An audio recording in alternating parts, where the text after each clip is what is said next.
আসসালামু আলাইকুম, welcome back to my YouTube channel. আশা করি সবাই ভালো আছেন। ফাইনালি গোল্ড মার্কেট কিন্তু ফল করলো। আমাদের যে টার্গেট ছিল যে হেড অ্যান্ড শোল্ডারের নেক লাইন যদি এখান থেকে ব্রেক করে দেয় দেন হচ্ছে মার্কেট এখান থেকে ভালো একটা ফল করতে পারে। হ্যাঁ, তো মার্কেট কিন্তু আমাদের যে সাপোর্ট এরিয়া ছিল যে 3265, এটা ছিল neckline area and also support area. তো মার্কেট এটাকে ব্রেক করে দিয়ে মার্কেট কিন্তু এখান থেকে একটা ফল করছে। এখন এটা হচ্ছে আমাদের সামনে কিন্তু 4 ঘন্টার টাইম ফ্রেম আছে। তো এখন মার্কেট হয়তো এখান থেকে যে 50% ফিবো এরিয়া আছে এখান থেকে মার্কেট কিন্তু রিসপেক্ট করার পর হয়তো এখান থেকে মার্কেট কিছুটা রিটেস্ট দেওয়ার পর মার্কেট এখান থেকে আরও কন্টিনিউ ফল করতে পারে।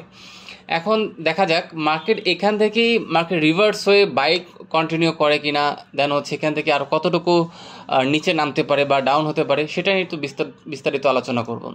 তো এর আগে আমরা নতুন একটা চার্ট এখান থেকে ওপেন করে নিলাম। তো এখান থেকে আমি কিছু মার্ক করে রাখছিলাম, আমি আগে এগুলো সব রিমুভ করে দেব। হ্যাঁ, তো এটা হচ্ছে উইকলি টাইম ফ্রেম, ঠিক আছে। তো উইকলি টাইম ফ্রেমে আমাদের কিছু আমরা এখান থেকে কিছু লেভেল আমরা এখান থেকে ফাইন্ড আউট করব। তো এখান থেকে আমাদের কাছে সর্বপ্রথম যে আমাদের ডাউন হবার জন্য কতটুকু টার্গেট বা ডাউন হলে কতটুকু আসতে পারে সেটা আগে এখান থেকে বের করব।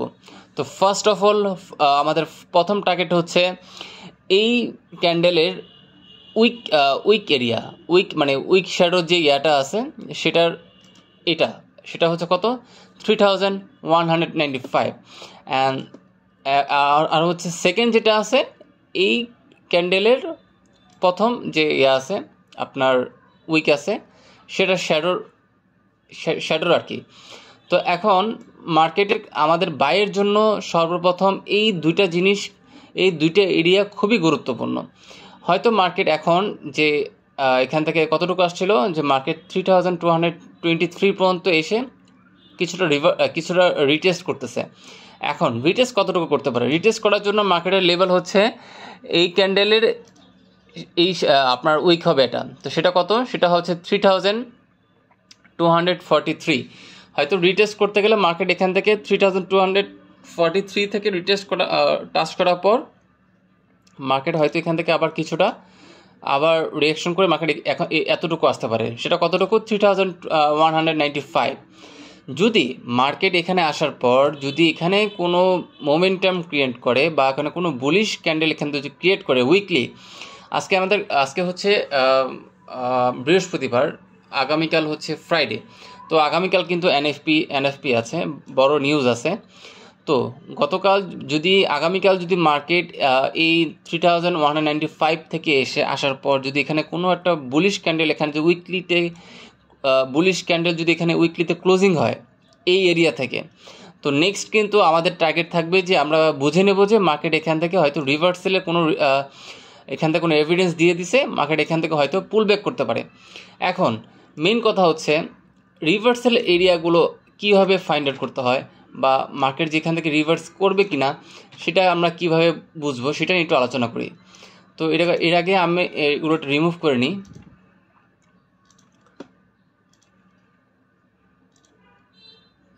আচ্ছা, তো এখন আমরা 4 আওয়ারে আবার ব্যাক করব এখান থেকে।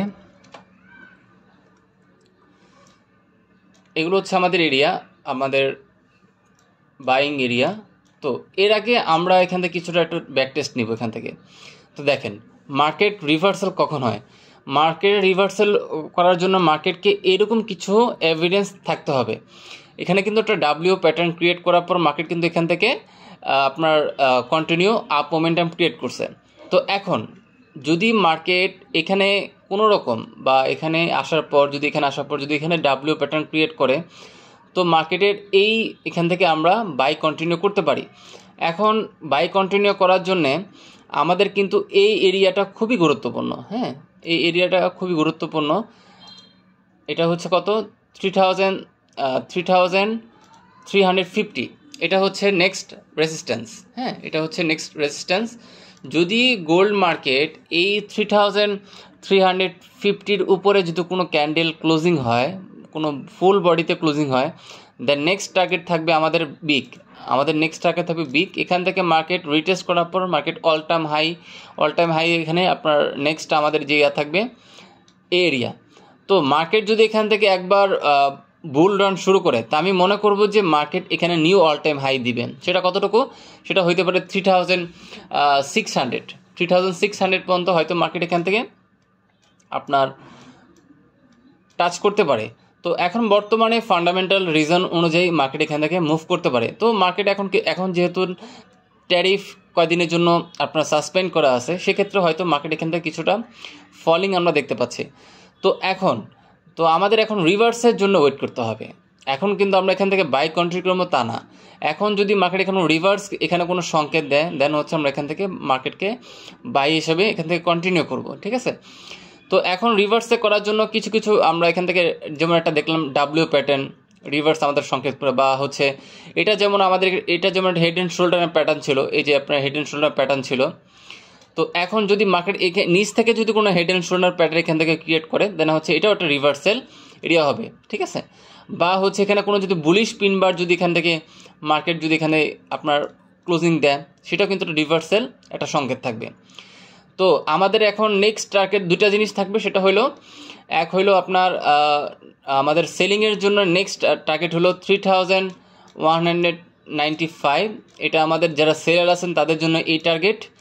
আর যারা বাই করবেন তারা বাইং এরিয়ার জন্য আমাদের জন্য এই এরিয়াটা পারফেক্ট, বাট সেটা আমাদেরকে এখানে এভিডেন্স দরকার। আর যখন মার্কেট এই 3195 এটাকে যখন এটাকে মার্কেট এখান থেকে হয়তো ব্রেক করে দিবে, দেন নেক্সট আমাদের যে বাইং এরিয়া থাকবে সেটা হচ্ছে 3165, ঠিক আছে। এই দুইটা জোন হচ্ছে খুবই গুরুত্বপূর্ণ ফর বাইং এরিয়া, ঠিক আছে। তো মার্কেট এখানে যখনই আসবে, যখন কোনো রিভার্সাল সংকেত যদি আমরা এখান থেকে পেয়ে থাকি, দেন হচ্ছে আমরা এখান থেকে বাই কন্টিনিউ করব। তো আশা করি সবাই ভিডিওটা বুঝতে পারছেন। যদি ভালো লেগে থাকে কাইন্ডলি সাবস্ক্রাইব করবেন, পাশে থাকবেন ইনশাল্লাহ। তো নিয়মিত ভিডিও দিব ইনশাল্লাহ। আর সবাই ভালো থাকবেন। আসসালামু আলাইকুম।